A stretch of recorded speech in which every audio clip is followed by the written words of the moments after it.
the bigger picture is strategy. So for example, no, let me just talk about two things sa strategy because we really have to talk about identity, where God is leading us, how do we refuel ourselves pag tingin natin pagod na tayo, di ba? So for example, no, ang strategy natin from the start, simple lang. Kunin ang majority, kunin ang Senate presidency, gawin yung tama. Ganun lang simple. Gawin yung tama. Ano yung tatlong tama? Una, anong truth na naitatago? Paano natin ilalabas in a systematic, at the time, corporate way, na hindi naman mayayanig ang Pilipinas, pero mayayanig ang mga korap? Okay, two, how do we solve problems in education, in health, na totoo? Kasi like sa education, ang dami-daming, magaganda lahat ng bills na yan. Pero mark my word, until we deal with K-12, ang mga bata, half day lang ngayon eh. Diba? So pag hindi mo binawasan ng 1 or 2 years o hindi mo pinondohan, there's only two ways to solve Philippine education. Buhusan mo ng pera para yung K-12 ay fully funded at bumalik sa 7 to 3 p.m. or 7 a.m. or 8 to 4, whole day ang bata na equip lahat, or bawasan mo muna ng 2 years habang inaayos mo. Lahat ng iba doon are in between window dressing and building new rooms. Meaning building new rooms, magagandang programa. Ang problema, hindi mo inayos yung pundasyon. Diba? Ganon din po sa health natin. If you look at the amount of money out of expense sa gamot, if you look at the approval systems, if you look at PhilHealth, etc., kawawa talaga mahirap sa ating bansa. Kawawa talaga. Diba? So, strategy. So, ano strategy nung kabila? Palabasin ng manggulo. Sila nagpapasok sa NBI. Sila nagsabi sa NBI, full battle gear kayo doon. Sila hindi naglagay ng membro. Sila ang hindi nagpausad sa bills natin. Authorized naman sila na mag-buy kami, etc. Diba? Sila yung nananakot sa kapwa natin membro na lumipat kayo, kung hindi makukulong kayo. Sila ang meeting ng meeting sa Malacanang, pero pinapalabas nila, tayo unproductive, tayo magulo. Yun ang strategy nila. Ba't tayo papasok sa strategy? In one sense, kailangan mo sagutin yung issue. So like yesterday, pinaalala sa akin nung ating comms, stick to the issue tayo, which is truth. Diba? Na hindi tapos ang laban. Pero ayoko rin naman isipin ng tao, winaldas ko 700 million. Nisin ko, may discretionary fund na pwedeng kunin ng Senate President. Maraming previous Senate Presidents, tens or hundreds of millions kinuha. Nisin ko, hindi ako kumuha doon.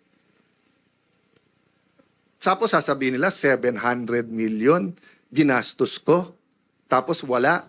O, unang-una, magaling sa division si Senator Lacson for two reasons. Dinivide lang yung 700 by 28 days kasi 25 million or multiply lang 28. Pero mahina talaga siya sa math. Bakit? Because 12 is not 13. Pangalawa, akala ko ba sabi nyo tanggal ako nung June 3? O ilan araw ang May 11 hanggang June 3? O, paano naging 28? Diba? So makikita mo talaga na mahuhuli sa bibig ang isda. Pero bakit nga nanggugulo na nang manggugulo si Senator Lacson? So on one hand, stick tayo to the issue. On the other hand, there are some issues, tactical issues, na kailangan mo sagutin kasi kung hindi, masisira main message mo. So kung ang main message natin is good governance, tapos akala ng tao may anomalya sa 700 million. So sabi niya, isipin mo, walang productivity. O bakit ngayon break Every day ngayon, 25 million. So kung ngayon, sasabihin ko, ang grupo ni Lacson at ni Gatchalian, 25 million today, walang nagawa. Tomorrow, 50 million, walang nagawa. O sa Monday, kung 5 araw na, 125 million, walang, naka-break tayo Meron pre-trial Diba? So wag natin lokohin ang tao. So, but sometimes it's strategic na i-expose yung ginagawa nila. So, nakita ko to kasi tandaan nyo, political science yung background ko, yung pinag-aralan ko. And uma-absent ako sa school, sumama lang sa tatay ko because I was really interested in politics. I've been a counselor since I was 21 years old. I've been in government. So what's my point? Nung nakita ko na dumami ang mga congressman na bumabanat sa VP nung 24-25, sabi nung iba, man, dami ng galit. Sabi, hindi, naging speaker ako Magaling ang strategy yung speaker. Bakit? Alam kasi nila na sa Pilipinas, we have a two-party system. Diba? Sabi nung iba, multi-party. Hindi, two-party system tayo. Diba? Party on Friday, party on Saturday, election sa Monday, Tuesday, lahat kakampi na sa administrasyon. May maiiwan lang na konting oposisyon. So in a sense, two-party, administrasyon, oposisyon. Diba? Medyo unique lang ngayon kasi yung mga Pinklawan, Dilawan, kumampi, Marcos na rin. Dahil ayaw kay VP Sara. So ang nangyayari ngayon, they claim to be the opposition, but the opposition oppose. They're actually co-administering. Diba? So, what's my point there? Ang galing ng ginawa nila.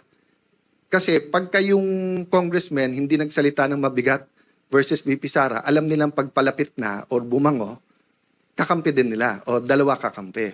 So ang ginawa nila, binitawan, sinusuportahan, ginalit, or whatever. No, I'm not saying hindi conviction nung iba sa Quadcom, etc. I'm point, it was a systematic attack. So that nga, hindi na sila, so that point of no return na. Na kung ikaw man si VP Sara, paano mo pang kakausapin yung mga yon? Inupakan ka na ng ganon. Di ba? So ganon din ang ginawa nila ngayon sa Senado. Pag upo ko, tumitingin din sila kasi katulad, alam niyo naman si 14, di ba? Si 14, ilan meetings nag-attend siya, nagkikwento, nagmasama na ng sitwasyon. Etong si Senator Lacson, kung ano nang ginagawa. Tapos nung nagbilangan na, kumampi doon, siya din eventually kumausap sa ibang kasama na bumaliktad, si 14. So ang point ko, anong ginawa nila? Imbis na dumami tayo by them going to us, nung nag-meeting sila, take turns tayo lahat umupak. Kaya alam ko sa grupo nila ang pinakamatalino, si Lito Lapid. Kasi si Lito, parang kasama nyo na ako, pero wag nyo nang asahan, umupak pa ako. Di ba? I mean, si Lito's the most honest and practical. We're here together, this is politics. Pero wag na tayong gumawa ng imbento tungkol sa kasama natin. Pero sila, nag-take turn sila. Liberal, kayo naman. Rafi Tulfo, ikaw naman. But makikita mo yung diferensya nila. Sabi ni Rafi Tulfo, hindi daw sila Malacanang. In other words, hindi sila tuta. Okay. But dun mo makikita yung graduated din experience. Bakit? Kasi si Senator Tito Soto and Senator Rafi Tulfo, at least sila tuta ng Malacanang. Pero si Erwin Tulfo, tuta lang ni Lacson. Hindi siya tuta ng Malacanang. 'Di ba? Kasi nga may hawak sa kanya si Senator Lacson na alam sa kanya. Yung sinabi niya na may tatlong kumausap na wag pumirma. Unang-una, yung dalawa kakampi na nila. Pangalawa, yung kakampi lang isa, nagsabi nakwento din sa akin yon. Sinabi kay Erwin, kami ang ginaganito ngayon. Ito ang hawak sa'yo. 1, 2, 3, 4, 5. Isang araw, ikaw gaganon. Kaya nung una, hindi rin pumirma si Erwin. So, yun ang mahirap sa Senado. 24 lang kami. Araw-araw kami nagkwekwentuhan. Minsan, nagiinuman pa. Kaya kung magkwekwento kayo, ayusin nyo kwento nyo kasi alam ko rin yung kwento eh. Di ba? Magkwekwento kayo, bitin pa. Yung totoo, Erwin Tulfo, isa-isay natin hawak sa'yo. Gusto mo? Yung contractor na balik-balik sa office mo, yung contractor sa party, marami pang iba. Doon muna tayo. Marami pang iba. Di ba? Okay. So sabi nung iba, kung sasabihin mong tuta, ano si Senator Lacson? Hindi na po tuta si Senator Lacson, aso na po siya. Matagal na po matagal na eh. Okay. But ano ang ibig ko sabihin sa aso? Anong klase? Iba-iba kasing klase ng aso. Yung kayo po, pagka may utos sa inyo, kayo ay nag-asikaso. Meaning you take care of it. Meron din pong aso-kaso. Ano yung aso-kaso? Tatahol yung aso, kakasuhan. So kung makikita nyo po makikita nyo, ang usual procedure, kaya may affidavit o wala, ang witness itetest mo, huwag mong pababasahin ng affidavit. Kasi baka hindi siya gumawa ng affidavit. Si Senator Lacson, binaliktad niya. Hindi, basahin mo na lang yung affidavit.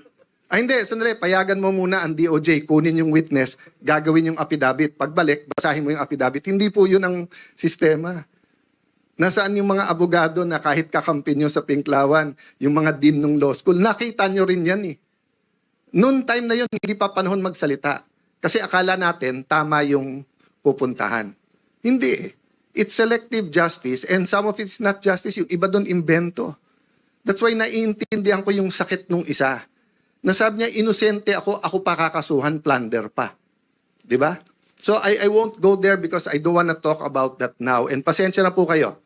Minsan pa kasi sa putikan yung away, so mapuputikan ka talaga, babato ka rin sa putik. But that doesn't mean as Christians, mag-iimbento tayo. We will use money, we will use PR, we will use etc. Di ba? So pasensya na po kayo kung minsan kailangan kong sagutin. Tactical yon. But going back to the strategic, ano ba ang ating trabaho ngayon? To reveal the truth. The truth about the problem in healthcare. How do people get their healthcare? So, pero habang nire-reveal natin, may balik yan ha. So, yesterday, in-inform tayo ng mga kaibigan natin sa DOH na tinanggal na daw tayo sa system. So, hindi na daw tayo pwedeng mag-refer ng mga gagamutin sa iba't ibang ospital. That might be the price we have to pay. And we know, we don't have enough personal resources para ipagamot lahat. Pero, we have enough resources to hire buses. So kung by Monday o Tuesday, DOH, hindi kayo mag-ayos, ibubus ko lahat ng kamag-anak ng pasyente para mapirmahan nyo, para mapagamot yung mga pasyente. Kasi hindi naman ako aatras eh. Di ba? May sakit sila, ang dami-dami yung pera, abroad ka ng abroad, Mr. Secretary. Picture ka ng picture kasama ng mga nasa vape. Di ba? O, tapos, flu shots lang, hindi nyo mabid, hindi makasama. Tapos just because ang tingin mo, wala na ako ngayon sa paningin ng Malacanang, tatanggalin mo yung privilege namin. Oh, Senator Lacson, Sir, sabi mo, hindi pwedeng gamitin ang AIX, hindi pwedeng gamitin ang TUPAD, hindi pwedeng gamitin ang MAIP sa politika, at hindi dapat nag-iipitan. Oh, Sir, nagsusumbong ako sa iyo. Kung hindi ako magsumbong sa iyo, magsusumbong ako sa Tulfo. Oh. Pero, hindi kay Erwin at hindi kay Rafi. Doon ako kay Ben magsusumbong kasi si Ben walang kontrata sa gobyerno eh. 'Di ba? Walang tinatago eh, walang ano, 'di ba? I'm not close to Mon Tulfo. I'm one of his punching bags even during the time of Duterte time. Pero si Mon wala rin kontrata sa gobyerno sa pag-alam ko. So I respect him. Even if he's not in favor of what I'm doing, kahit tinitira niya ako. I also respect Ben, nakikita-kita ko, di ba? Pero si Erwin at si Rafi, paano ko re-respetuhin ko? Paano ko re-respetuhin? Eh, di ba, alam ko kung sino kayo, anong ginagawa nyo, alam ko kung anong hawak sa inyo. Tapos, aaraw-arawin nyo ako sa media. Magdebate tayo, sabihin nyo yung topic, yung debate ng katotohanan, debate ng flood control, debate ng contractor, di ba? Huwag tayo magdebate ng kung ano-anong gusto nyong topic na nililihis nyo lang sa mga nangyayari.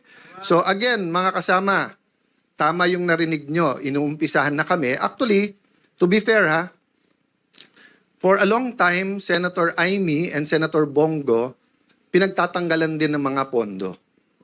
So, ang sabi nila, daan-daan bilyon ang para sa ayuda at hindi to pwedeng gamitin sa pagpapabango, which is not true ha, also. Nung simula nung nagkaroon ng oil crisis, nung simula nung Israel, open na silang may picture, may pangalan sa pagdidistribute eh. Pero okay lang kasi at least nakukuha ng tao. So don't get me wrong ha, as long as yung mga pasyente na asikaso, it doesn't have to pass through my office. Ang problema, pumunta sa opisina nila, sila nagsasabi, pumunta ka sa congressman, senador.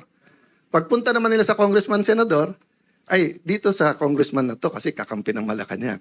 Dito kakampi, di ba? So, let me address myself to Senator Win because paulit-ulit siya nung siya ang chairman ng Committee on Finance. Sabi niya, walang politika sa pondon to. And I believe him. I believe him. When he was chairman of Finance, sabi niya, walang politika, pare-pareho to. At yung amounts natin bilang mga senador, walang lalamang, pare-pareho tayo. O, Senator Win, you're now the Senate President. May DOH Secretary ka, namumuliti ka. O, the ball is in your hands, di ba? Pero papayag ba tayo? Sa atin, ano ba ang isang weekend?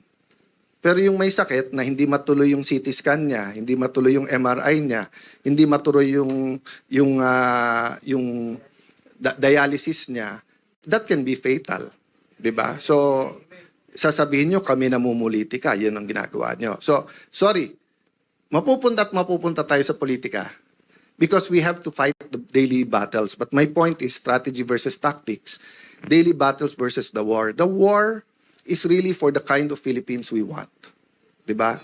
And yun ang last ko sasabihin. We have to articulate that.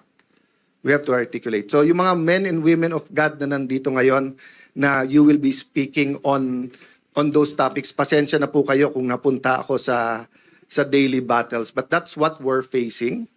And iba-iba tayo ng trabaho. May taga-fast, may taga-pray, may taga-encourage, may taga-luto, may taga-linis. 'Di ba? So we're all part of that giant puzzle that the Lord has put. But as long as we said, Lord, use me, Lord, send me, I think we'll be okay. So sa lahat ng nagpre-pray for us, lahat ng nagtatrabaho for us, guys, kayo yung inner core. So don't lose faith. Some of you didn't sign up for this, but even if you didn't sign up for it, you had in your mind the kind of Philippines you want. So, 'di ba yung balik tayo doon sa na Lord, save mo ako. Pinadalang kita ng helicopter, 'di ba? So, in your mind, you probably had a different way. 'Di ba? So kung tingin yung education yung problem, you're probably drafting a super good bill on education, 'di ba? Or if you're talking about local government, baka nakadikit kayo sa pinakamagagaling na local government sa Metro Manila, dumikit kayo sa Taguig, sa Pasig, sa Manila, sa Quezon, whatever, 'di ba? Dumikit kayo sa Cebu, dumikit kayo sa Davao, sa Peace and Order, and you think that's the way. But His ways and His thoughts are not ours. 'Di ba? In the same way, let's not say na yung ginagawa natin yun ang way ni Lord. Hindi. Tuloy-tuloy tayong nagdi-discern. But guys, ang point ko po, kung kayo'y nagdadasal for a new Philippines, a renewed Philippines, kayo nagdadasal for revival, it's here. It's here. So let's not only let's do more. Let's not only do more or work harder, let's work more intelligently. And wag natin pagpilitan ang ways natin. Day by day to. Every day pagtulog, Lord, thank you, wala pa kaming kaso. Thank you, Lord, may AX pa kami, wala lang MAIP. Thank you, Lord, na buhay pa kami. Paggising sa umaga, ganun din. Di ba? That's what walking by faith means. Hindi mo kita, pero alam mong dadating. Hindi natin nakikita yung klase ng Pilipinas na gusto natin. Pero sabi ng Panginoon, for I know the plans I have for you, plans to prosper you, not to harm you, plans to give you hope in a future. Good afternoon, everyone.